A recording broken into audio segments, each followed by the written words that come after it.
Для ингушей башни – это все.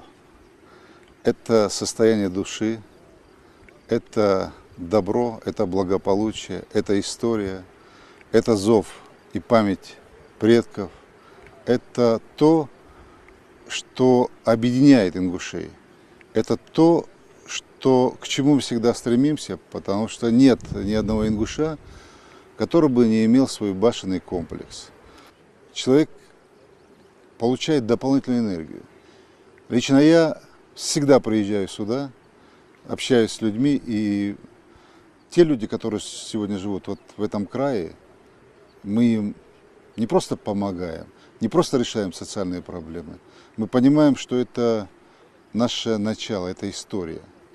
И нет будущего у любого народа, у любого человека, который бы